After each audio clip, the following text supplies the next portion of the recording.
Kita lanjutkan untuk progres restrukturisasi Wijaya Karya. Pak Dirut, silakan. Terima kasih Pak Menteri. Assalamualaikum warahmatullahi wabarakatuh. Yang saya hormati pimpinan Komisi 6 serta Bapak Ibu anggota Komisi 6. Langsung saja kami sampaikan yang pertama terkait dengan progres restrukturisasi Wijaya Karya. Kami sampaikan bahwa ada 2 restrukturisasi yang kami lakukan. Yang pertama adalah restrukturisasi terhadap total kewajiban sebesar 20,7 triliun dari perbankan. Yang kedua adalah restrukturisasi atas kewajiban obligasi. Adapun progres dari restrukturisasi tersebut, yang pertama adalah dari restrukturisasi terhadap perbankan. Dari total 15 perbankan sudah tanda tangan MRA dan secara efektif sudah berlaku pada tanggal 26 Januari 2024. Untuk yang berstatus perpanjangan pokok obligasi dan SUKO yang jatuh tempo pada bulan Maret, perpanjangan obligasi telah disetujui pada tanggal 16 Februari 2024, namun untuk SUKO masih belum disetujui sehingga Wika berencana untuk melakukan pelunasan SUKO yang akan jatuh tempo tersebut. Kemudian terkait update progres PMN, Bapak Ibu sekalian, seperti di dalam Undang-Undang Nomor 19 Tahun 2023 terkait APBN 2024 bahwa Wika akan dibutuhkan dukungan dari pemerintah untuk PMN sebesar 6 triliun pada kuartal 1 tahun 2024. Tentu dalam rangka melaksanakan amanat PP nomor 33 tahun 2005, Kementerian BUMN mengonsultasikan rencana pelaksanaan privatisasi yang akan dilakukan melalui metode right issue sesuai dengan surat Menko Perekonomian kepada Komisi 6 DPR RI.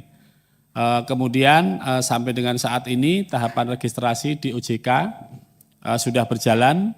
Kemudian paralel kami sedang menunggu penandatanganan PPPMN. Mudah-mudahan semuanya bisa kita lakukan di minggu ini, paling lambat minggu depan, sebagai salah satu daripada syarat efektif.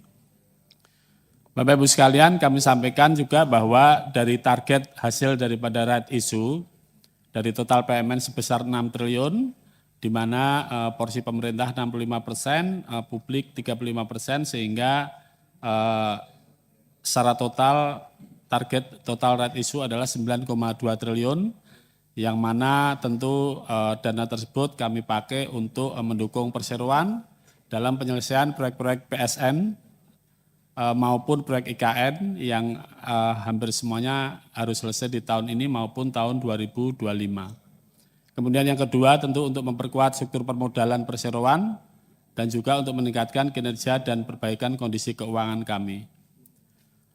Kemudian hal-hal penting yang bisa kami sampaikan dalam proses right issue dalam rangka PMN Wika tahun 2024, yang pertama adalah partisipasi publik atas pelaksanaan right issue yang mungkin masih rendah karena memang performa kami yang sedang tidak baik, sehingga kami telah melakukan diantaranya langkah melakukan NDR atau roadshow kepada beberapa pihak agar bisa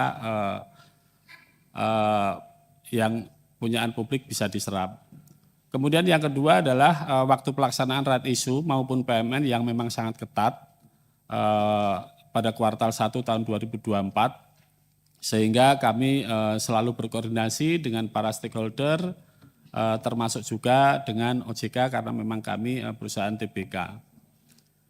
Kemudian yang ketiga adalah pricing strategi maupun kondisi suspend Wika di dalam bursa. Jadi Bapak Ibu sekalian, right issue nanti akan kami lakukan dalam kondisi saham sedang tersuspend karena sejak akhir Desember suspend tersebut.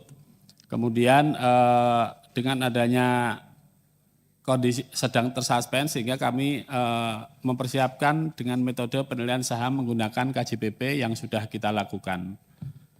Kemudian yang kelima, penerbitan saham baru Wika akan dilakukan di bawah nilai buku. Jadi Bapak Ibu sekalian, kami sudah memperoleh opini baik itu dari BPKP maupun Jamdatun bahwa penerbitan saham di bawah nilai buku diperbolehkan dengan tata kelola yang baik. Kemudian slide terakhir Bapak Ibu sekalian, kami sampaikan indikasi jadwal maupun tanggal pada proses right issue dalam rangka PMN BK tahun 2024, dimulai dari arahan komite privatisasi yang sudah kita lakukan di 30 Januari. Kemudian pada hari ini kami konsultasi dengan Komisi 4 dalam rangka right issue, kemudian penerbitan PP, PMN kami harapkan dalam minggu ini bisa keluar. Kemudian setelah itu kami baru bisa efektif dengan OJK dan tentu penerimaan dana PMN bisa terlaksana di bulan April karena memang kebetulan awal April banyak libur sehingga mungkin di akhir April.